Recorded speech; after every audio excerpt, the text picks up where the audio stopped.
Hey, welcome to FGC Island, and today we're going to be exposing Jackal 2D gimmicks. So I'm going to be showing you what most Jackal players do, and not many people punish these options. So first things first, we have the 2D servant kick minion hold into the minion, which we can avoid the whole situation. We have 2D into minion drop, which is 25 frames, an extremely huge gimmick. And last but not least, once you condition them after you punish, is 2D recall, which is 19 frames. It's a hard read and you can punish that option as well. So that being said, we're going to continue with the video and find out all these punishes and punish Jackal accordingly.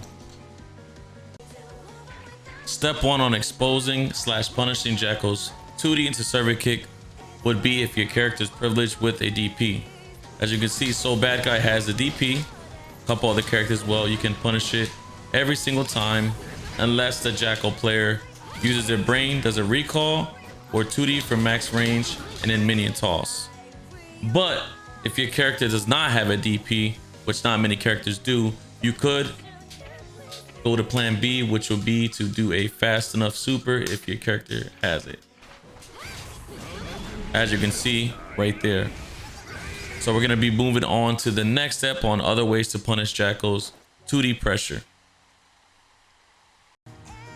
Next step on exposing / punishing Jackals 2D will be to simply backdash and punish accordingly.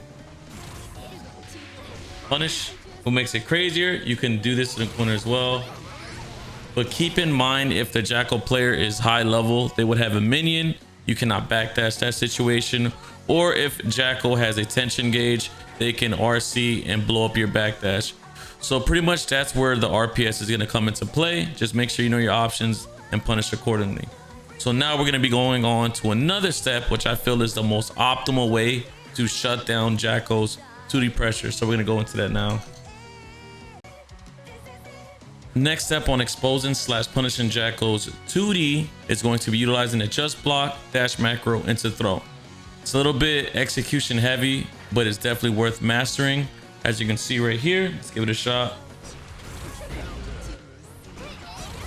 There goes one. There goes two. So I did 2 out of 2 times. Another thing you can do as well, if the 2D is a little bit advanced for you, you can do the servant kick, which it is a bit easier to do. As you can see.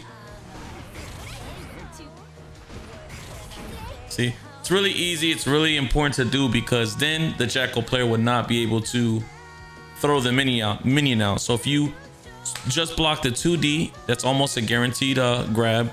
Or if you do the just block or the servant kick, you can press any button. There's not much the Jackal player can do. If they do a minion pull, it's going to be a guaranteed punish. If they do a recall, it's going to be a guaranteed punish.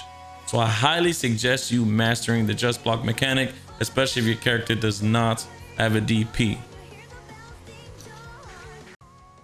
Right now, we're going to be breaking down what we learned throughout the whole video and have a better understanding on Jackal's RPS. So first things first is the 2D has a big enough gap where you can DP or do a super if it's fast enough. Counterplay for Jackal will be to use the recall mechanic, and that itself is punishable. So if you make the read on the recall, you can press a button. If you make the wrong read, you're going to get hit with a servant kick and get pushed full screen, which is not that bad in mid screen. And then also we're going to discuss the backdash on Jackal.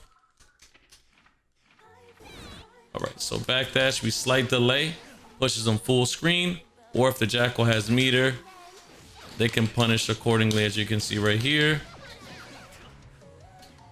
So the other last thing that we learned with the Jackal gimmicks was to just block this. It's going to benefit the player a lot because it's going to push you closer and also prevent them from throwing out a minion. So make sure you guys do that. That being said, make sure you guys like, comment, subscribe, and also leave a comment below on who you want to see getting exposed next. Peace.